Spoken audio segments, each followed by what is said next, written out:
Hey everyone, John P.O. here from MAMECADE.com. And what I'd like to show you today goes back to 1983, back when Nintendo was licensing the beloved Popeye figure from King Features and putting him in some games that they were working on, namely the stand-up arcade machine, a Game Watch, and this, a tabletop version of the Popeye game.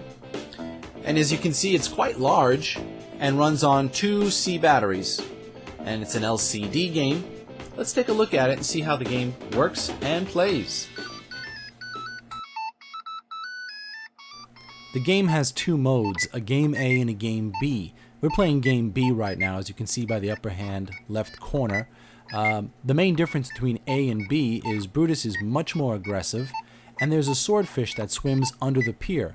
Occasionally that swordfish will creep up on you, and if you happen to be in the wrong spot, he'll stick his sword through, whoa, and knock you back 1 space.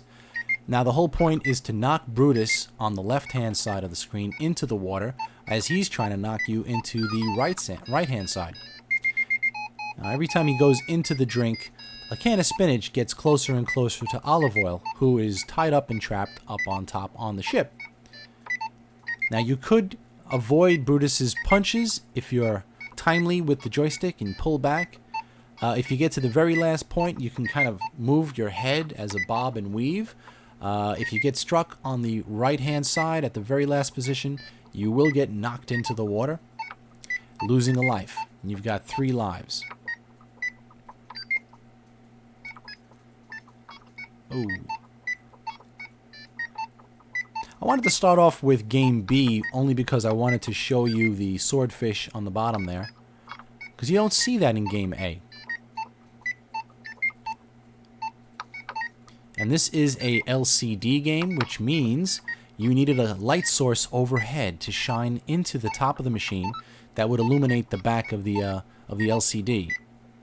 There is a color screen on the front so that each picture is colored, and if you're in a dark room, you could not play this game. You need a light source overhead.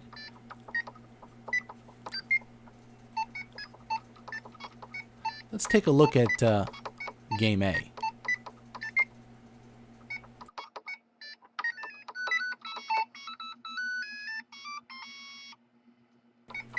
Now throughout this video, I've been calling Popeye's enemy there Brutus.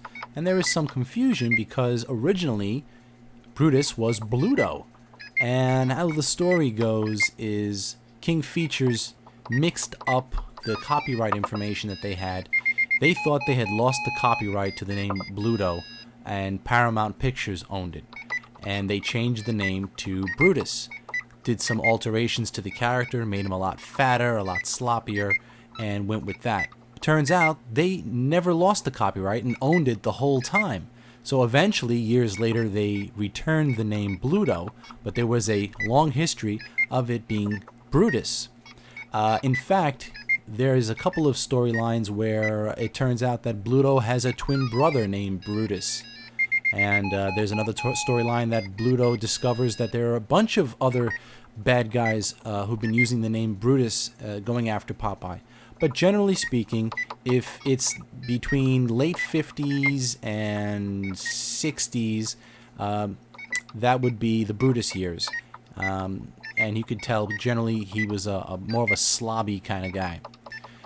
But it's Bluto back now officially, but I call him Brutus. Now as you can see now, the can of spinach is very close to Olive Oil's big fat feet. And if you time it just right, she'll kick the can down below to Popeye.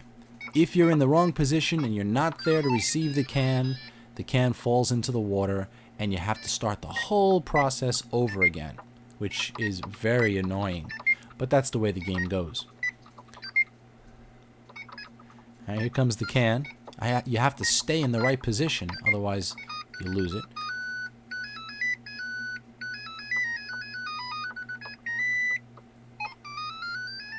There you go. And that is the way you save Olive Oil.